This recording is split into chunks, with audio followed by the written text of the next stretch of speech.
यहूदियों का सबसे बड़ा गढ़ किसे माना जाता है? यहूदियों का पूजा स्थल किसे कहते हैं? यहूदियों का पूजा स्थल, यहूदियों का पूजा स्थल।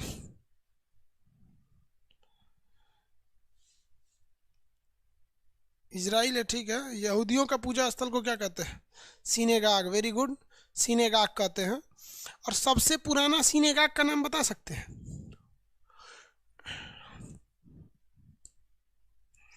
सबसे पुराना सिनेगाग बता सकते हैं?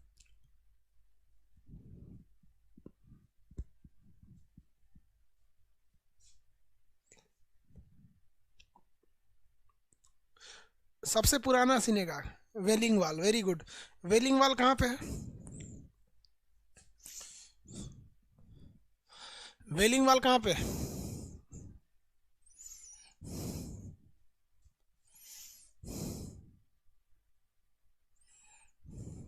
चलिए देखिए, एक चीज ध्यान दीजिए, दुनिया में सबसे ज्यादा क्या है सर? ईसाई, मुस्लिम, और उसके बाद आते हैं सब बौद्ध वगैरह, फिर हिंदुज़म वगैरह चीज़ें हैं सर। अब एक चीज़ देखिए ध्यान से, ईसाई जो हैं सब ना, ईसाई, मुसलमान और यहूदी कोई अंतर नहीं है, तीनों टोपी पहनते हैं सब, देखिएगा। ईसाई, यहूदी और मुस्लिम,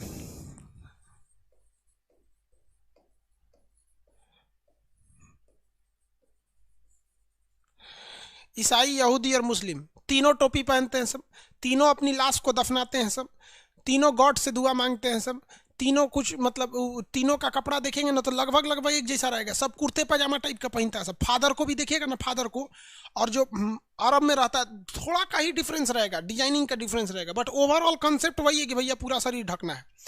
जैसे बौद्ध धर्म में शरीर खुला रहता है, हिंदू धर्म में भी देखिएगा पंडित जी लोग को, चाहे राम जी को देखिए या लक्ष्मण जी को देखते हैं ना, शरीर खुला रहता था पूरा, और हिष्ट पुष्ट शरीर रहता था, धनुष लेके एकदम। तो आप इन तीनों को देखेंगे तो एक चीज है, इन तीनों में थोड़ा सा का अंतर है, समझा देते हैं, देखिए ध्यान से समझिएगा इन तीनों में क्या है। इन तीनों में ये कहा गया है, ये तीनों यही मानते हैं कि गॉड गॉड ने सबसे पहले बनाया आदम को, और इनके लिए इन बनाया एक हवा को। इनकी पत्नी थी आदम और हवा, एडम एंड ईव, और इनको बनाने के बाद इनको स्वर्ग में रख दिया और कहा कि देखो तुम लोग स्वर्ग में रख देते हैं, लेकिन कहा कि तुम अनाज मत खाना, क्योंकि अगर तुम अनाज खाओगी ना तो तुम मतलब लेट्रिन होने लगता है, और लेट्रिन होने से क्या होता है कि भाई स्वर्ग गंदा हो जाएगा, तुम फल फ्रूट खा लेना, जितना अनाज मत खाना, ठीक है।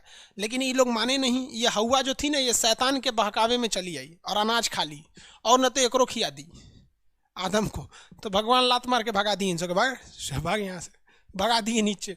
फिर श्रीलंका में गिरे थे सब दोनों, श्रीलंका में। तो ईसाई, यहूदी और मुस्लिम, इनके अनुसार इनके पूर्वज एक ही हैं, कौन? आदम और हवा। और ये श्रीलंका से भारत आए लोग, हेल के इधर गए लोग, ये सब लोग इस साइड में हेल के, ऐसे वो जो हेलने वाला रास्ता था ना, जिसे राम सेतु कहते हैं लोग, उसको ये लोग आदम ब्रिज कहते हैं। आपको पढ़ाए थे आम राम सेतु और आदम ब्रिज, पढ़ाए थे कि नहीं पढ़ाए थे? अरे भाई विजडम का ट्री होगा, अरे जो भी विजडम ट्री यार, सब उतना ध्यान से समझो। अब बात समझिए यहाँ पे अंतर कहाँ आ गया। ईसाइयों का कहना है, ईसाइयों का कहना है कि मेरे अंतिम प्रोफेट, प्रोफेट का मतलब होता है पैगंबर, अंतिम पैगंबर, पैगंबर का मतलब ईश्वर का सबसे करीबी, सबसे करीबी, जिसको इंग्लिश में प्रोफेट कहते हैं, हिंदी में उर्दू में पैगंबर कहते हैं। तो ईसाइयों के हिसाब से इनका सब आखिरी पैगंबर ईसा मसीह थे, ईसा मसीह। और ये लोग क्या करते हैं, आदम को ईश्वर का बेटा मानते हैं। देखिए मुसलमानों में क्या कहना है, मुसलमानों का कहना है कि भैया ये भगवान का बेटा थोड़ी था, ये तो भगवान ने उन्हें मिट्टी से बनाया था, पहला। दूसरा कि मुसलमान मानते हैं कि भैया ये ईसा मसीह आखिरी पैगंबर नहीं थे, आखिरी पैगंबर थे मोहम्मद साहब। इनका पूरा नाम हजरत सल्लल्लाहु अलैहि वसल्लम, सल्लल्लाहु अलैहि वसल्लम, मोहम्मद सल्लल्लाहु अलैहि वसल्लम पूरा बड़ा नाम है वो आप लोग को बाउंस कर जाएगा, ठीक है। तो बस मोहम्मद साहब याद रखिए। तो इस्लाम वाले में ये हटा देते हैं, ये तो नॉर्मल चीज़ है, इनके हिसाब से ओरिजिन समझ गए, इन सब लोग एक गॉड को मानते हैं, उनको अल्लाह कहते हैं, कोई ईसा मसीह कहते हैं, कुछ कुछ कुछ गॉड मानते हैं। देखिए इनका क्या कहना है यहूदियों का, ईसाई कहता है कि हमारे अंतिम ईसा मसीह थे, मुस्लिम कहता है कि हम भी ईसा मसीह को मानते हैं, और मुसलमान भी ईसा मसीह का उतना ही इज्जत करते हैं जितना ईसाई करते हैं, मसीह उतना ही करते हैं। लेकिन मुसलमान कहते हैं कि ये आखिरी पैगंबर नहीं थे, इनसे जो छूट उठ गया था ना, तो नेक्स्ट आखिरी पैगंबर मोहम्मद साहब थे। समझ में गया दोनों में अंतर? दोनों में अंतर समझ में आ रहा है कि नहीं आ रहा? अब देखो भैया, यहूदी कहते हैं सर कि अभी आखिरी पैगंबर आए ही नहीं है, अभी वेटिंग चल रहा है, जब दुनिया में बहुत अत्याचार हो जाएगा तो आखिरी पैगंबर आएंगे। तीनों का एक ही चीज का है, कन्फर्मेशन का अंतर है। ये कहते हैं कि भैया आखिरी ये थे, मुसलमान कहते हैं आखिरी ये थे। अगर डेट के हिसाब से देखेंगे तो ईसा मसीह के बाद आए थे मोहम्मद साहब, तो अगर आखिरी अगर कोई प्रोफेट मानता है, मतलब पैगंबर मानते हैं ईसा मसीह को भी या मोहम्मद साहब को भी, तो उस हिसाब से तो ये आखिरी हो जाएंगे। इस हिसाब से हम कह रहे हैं, मानना ना मानना आपका मन है, आप किसी को मानिए।